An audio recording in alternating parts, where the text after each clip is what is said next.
اعوذ باللہ من الشیطان الرجیم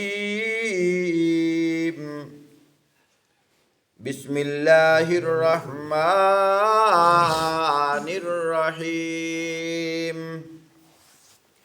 ان الذین لا یرجون لقاءنا ورضوا بالحیاة الدنیا واطمأنوا بها والذین هم عن آیاتنا غافلون۔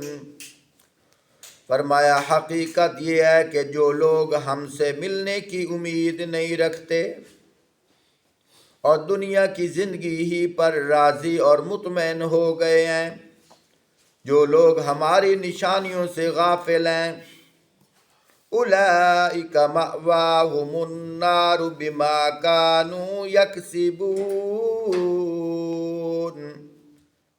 فرمایا ان کا آخری ٹھکانہ جہنم ہوگا ان برائیوں کی وجہ سے جن کا ارتکاب وہ دنیا میں کیا کرتے تھے۔ ان الذین آمنوا وعملوا الصالحات یہدیہم ربہم بایمانہم تجری من تحتہم الانہار فی جنات النعیم۔ اور فرمایا وہ لوگ جو ایمان لے آئیں اور اچھے عمل کریں، اور یہ بھی حقیقت ہے کہ جو لوگ ایمان لائیں یعنی جنہوں نے ان سچی باتوں کو قبول کر لیا ہو جو اس کتاب میں پیش کی گئی ہیں اور نیک اعمال کرتے رہیں، انہیں ان کا رب ان کے ایمان کی وجہ سے سیدھے راہ پر چلائے گا، نعمت بھری جنتوں میں ان کے نیچے نہریں چلتی ہوں گی۔ سبحان اللہ۔ دعواہم فیہا سبحانک اللہم وتحیتہم فیہا سلام وآخر دعواہم ان الحمد للہ رب العالمین۔ وہاں ان کی پکار یہ ہوگی کہ پاک ہے تو اے اللہ، ان کی دعا یہ ہوگی کہ سلامتی ہو، اور ان کی ہر بات کا خاتمہ اس پر ہوگا کہ ساری تعریف اللہ رب العالمین ہی کے لیے ہے۔ سبحان اللہ۔ محترم سامعین،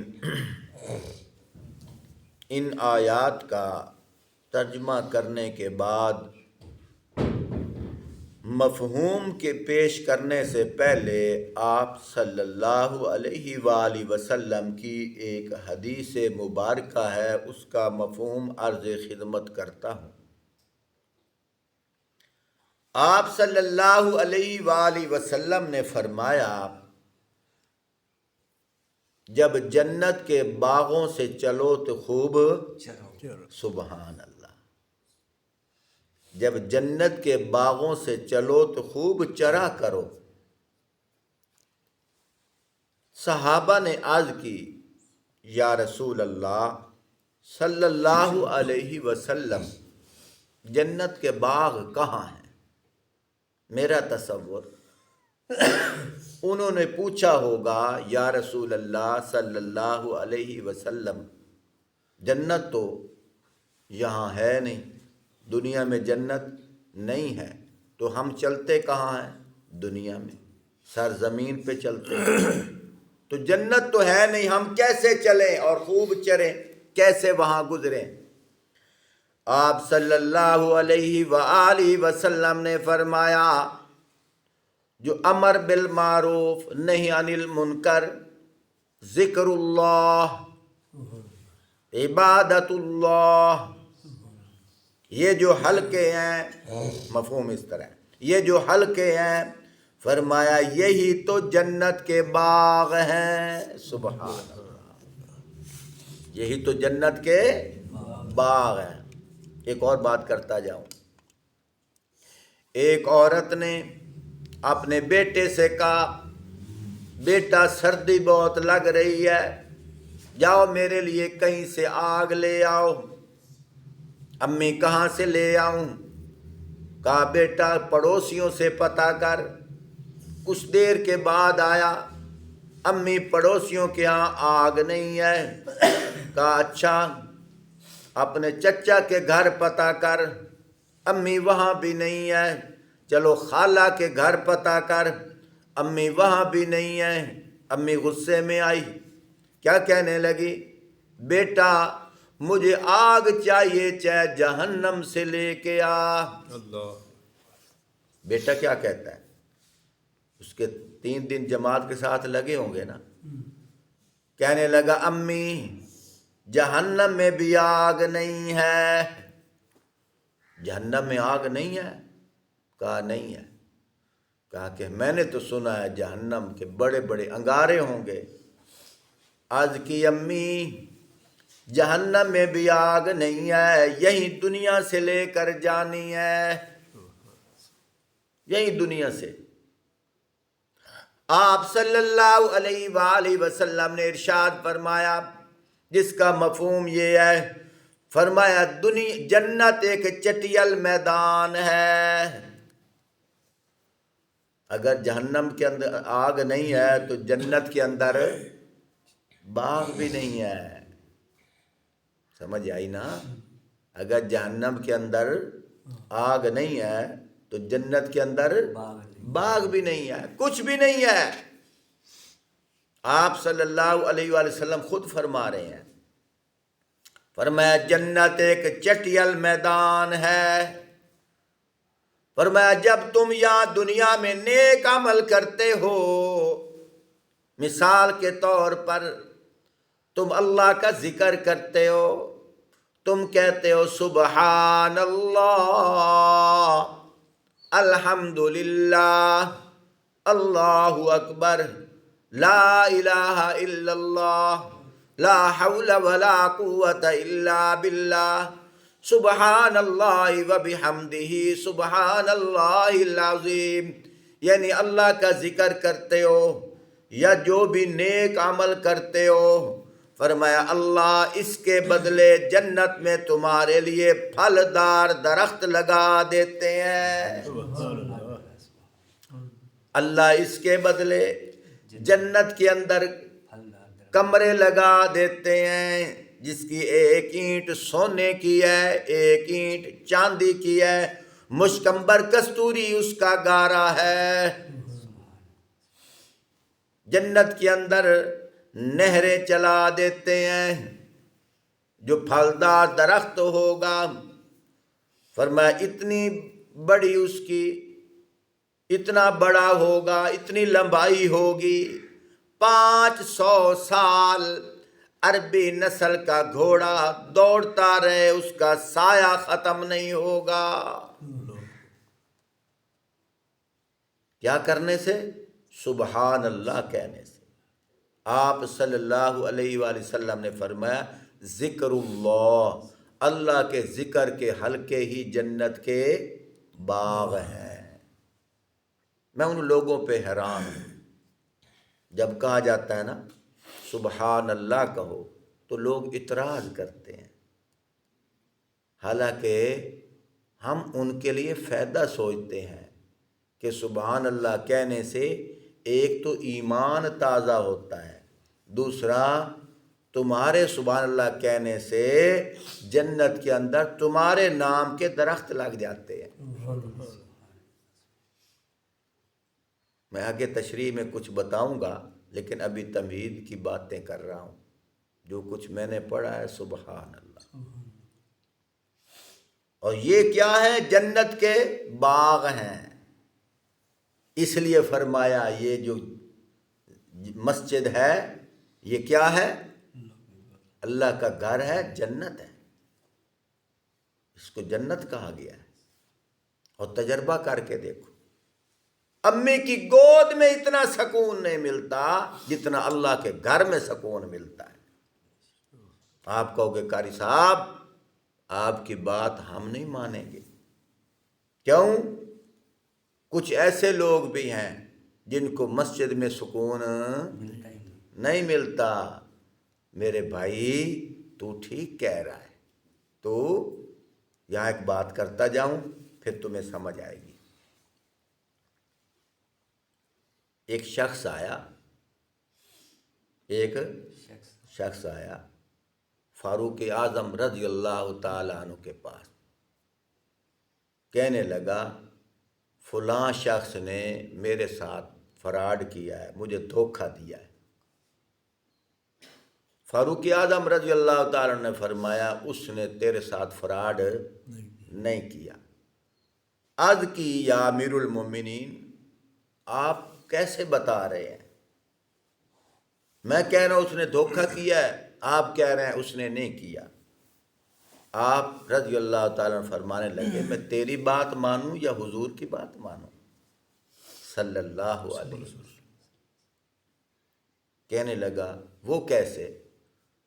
فرمایا آپ صلی اللہ علیہ وآلہ وسلم نے فرمایا ہے چھوٹے قد والا کبھی دھوکہ نہیں کھاتا، تو چھوٹے قد والا ہے۔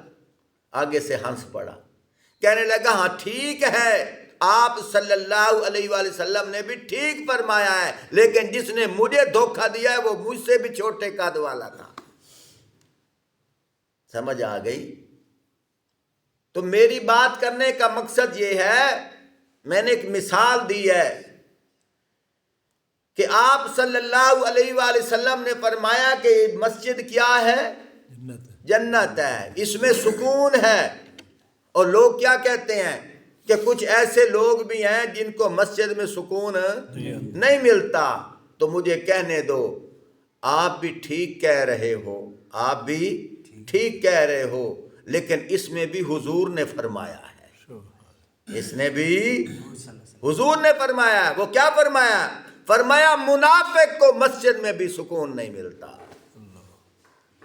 منافق کو مسجد میں سکون نہیں ملتا۔ کیوں؟ کیونکہ مسجد جنت ہے، مسجد جنت ہے، اور جنت میں منافق نے جانا نہیں ہے، جنت میں منافق نے جانا نہیں ہے۔ نام کا مسلمان ہوگا لیکن منافق ہوگا۔ جس کو اللہ کے گھر میں سکون نہیں مل رہا وہ یوں سمجھ لے کہ میں جنت میں جانے والا نہیں ہوں۔ کوئی ایسا مرض ہے جیسے فوج کے اندر بھرتی ہونا ہو، کوئی ہڈی وغیرہ ٹوٹی ہو، چاہے جتنی مرضی تعلیم ہو، وہ فوج میں نہیں جا سکتا کہ اس کا یہ مرض ہے، یہ مرض دور نہیں ہوگا، وہ فوج والے نہیں لیں گے۔ میرے بھائیوں، چاہے جتنی مرضی لوگ عبادتیں کر لیں، جس کو اللہ کے گھر میں سکون نہ ملے، یوں ہی سمجھو جس طرح تعلیم یافتہ ہونے کے باوجود فوج والے نہیں لیتے، اسی طرح زیادہ عبادت گزار ہونے کے باوجود اگر منافق ہے تو جنت میں نہیں جائے گا۔ جنت میں جو اس کو مرض لگا ہوا ہے اس مرض کو وہ دور کرے، نہیں تو یوں ہی سمجھ لے کہ میں یہ جو ہے عبادت کر رہا ہوں میری بیکار جا رہی ہے۔ آپ صلی اللہ علیہ وآلہ وسلم نے فرمایا المؤمن فی المسجد کالسمک فی الماء، المنافق فی المسجد کالطیر فی القفص۔ سبحان اللہ۔ فرمایا مومن مسجد میں ایسے ہوتا ہے جیسے مچھلی پانی میں ہوتی ہے، منافق مسجد میں، یعنی مسجد میں منافق بھی آتے ہیں، کافر نہیں آتے، منافق آتے ہیں، لیکن اس کی کیفیت اس کی کیا ہوگی؟ وہ تڑپے گا ایسے جیسے پرندہ پنجرے میں تڑپے گا۔ خود اندازہ لگاؤ۔ غیب کا علم تو اللہ جانتے ہیں، لیکن آپ صلی اللہ علیہ وسلم نے کسوٹی دے دی ہے۔ جس نے دیکھنا ہے نا میں ایمان والا ہوں یا منافق ہوں، اگر مسجد میں سکون مل جائے تو وہ سمجھے کہ لگتا ہے میرا کوئی عمل اللہ کو پسند ہے کہ اللہ مجھے ایمان والا بنا رہے ہیں۔ اور اگر تہجد پڑھنے کے باوجود، بڑی بڑی تسبیحیں پڑھنے کے باوجود، چلے 4 مہینے لگانے کے باوجود تہجد گزار ہونے کے باوجود اگر مسجد میں اس کو سکون نہیں ہے، سمجھ جائے یہ سب بیکار جا رہا ہے، سب بیکار جا رہا ہے۔ مسجد میں اگر سکون نہیں، خیر میں بہت دور چلا گیا ہوں۔ یہ مسجد کیا ہے؟ جنت۔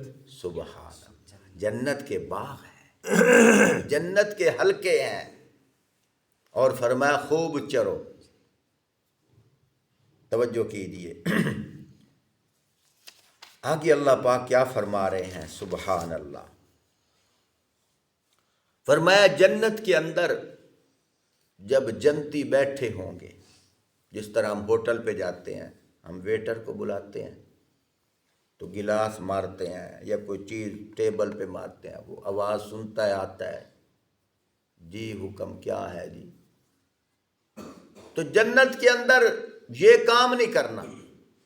جنت کے اندر جس چیز کی ضرورت ہوگی وہاں یہی آواز ہوگی، سبحان اللہ، سبحان اللہ، بس یہ کہنا ہے، سبحان اللہ کہنا ہے، فوراً خدام جو ہیں جنت کے وہ حاضر ہو جائیں گے۔ کیا حکم ہے جی؟ یعنی جنت کے ویٹر حاضر ہو جائیں گے اور کہا جائے گا مجھے انار چاہیے، مجھے فلاں چیز چاہیے، جو چیز کہی جائے گی فوراً وہ چیز حاضر ہو جائے گی۔ تو وہاں کیا کہنا ہے؟ سبحان اللہ۔ ابھی سے سبحان اللہ کہنے کی عادت بنا لو، ابھی سے سبحان اللہ کہنے کی عادت بنا لو۔ یہی تو اللہ پاک فرما رہے ہیں۔ اب دوبارہ ترجمہ کروں گا۔ ان الذین آمنوا وعملوا الصالحات یہدیہم ربہم بایمانہم تجری من تحتہم الانہار فی جنات النعیم۔ سبحان اللہ، فرمایا بے شک وہ لوگ جو ایمان لے آئیں، نیک اعمال کرتے رہیں، انہیں ان کا رب ان کے ایمان کی وجہ سے سیدھے راستے پر چلائے گا۔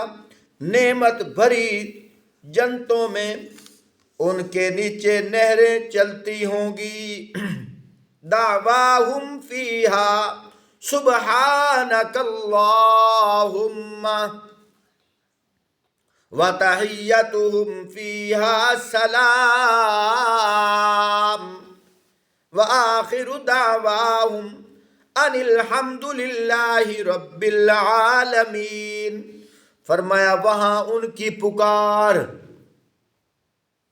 جب ہم جنت کے اندر کسی چیز کو طلب کرنا ہو تو ہم جو پکاریں گے، جیسے ہوٹل میں پکارا جاتا ہے، وہاں جو آواز دیں گے، اللہ پاک فرما رہے ہیں وہاں ان کی پکار یہ ہوگی، سبحانک اللہم، یعنی سبحان اللہ پکار ہوگی۔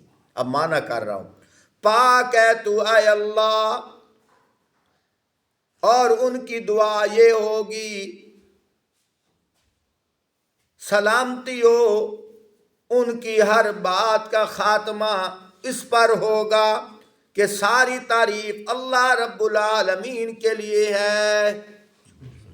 یہاں 3 باتیں ہیں۔ پہلی بات یہ ہے، جنت کے اندر پکار کیا ہوگی؟ سبحان اللہ۔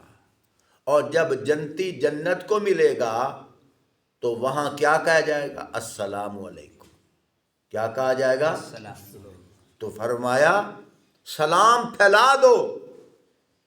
کس لیے؟ اس لیے بھی سلام پھیلا دو تاکہ تمہاری زبان پر سلام کی عادت بن جائے، اور تمہارے یہ جنت میں جانے کی یہ بھی تیاری ہے، جنت میں جانے کی یہ بھی تیاری ہے۔ جنتی جب جنت میں جائیں گے ایک دوسرے کو کیا کریں گے؟ سلام کریں گے۔ تیسرا کام یہ ہے کہ جب بھی جو کام اختتام پر ہو وہاں اللہ کی تعریف کرنی ہے، الحمدللہ۔ یہ دنیا کے اندر یہ 3 کام ضروری ہے۔ پہلا کہ جب بھی جو اللہ کی قدرت ہو، جو بھی اللہ کی نعمت میسر آئے یا ضرورت پڑے تو کیا کہنا ہے؟ سبحان اللہ۔ کوئی مسلمان ملے تو کیا کہنا ہے؟ السلام علیکم۔ اور تیسرا یہ ہے جو بھی اچھی محفل ہو، بری محفل میں تو بیٹھنا نہیں، جو بھی اچھی محفل ہو اس کام سے جب برخاست ہونے لگے تو کیا کہے؟ الحمدللہ۔ ویسے تو فرمایا گیا سبحان ربک رب العزت عما یصفون وسلام علی المرسلین والحمد للہ رب العالمین۔ یہ 3 جو ہیں یہ کلمات پڑھ لیا کرے، یہ قرآن کی آیات ہیں، یہ پڑھ لیا کرے۔ محفل کے اندر بیٹھتے ہوئے اگر کسی قسم کی کوئی لغزش ہو گئی ہے، اس کی برکت سے اللہ پاک معاف فرما دیتے ہیں۔ سبحان ربک رب العزت عما یصفون وسلام علی المرسلین والحمد للہ رب العالمین وآخر دعوانا ان الحمد للہ رب العالمین۔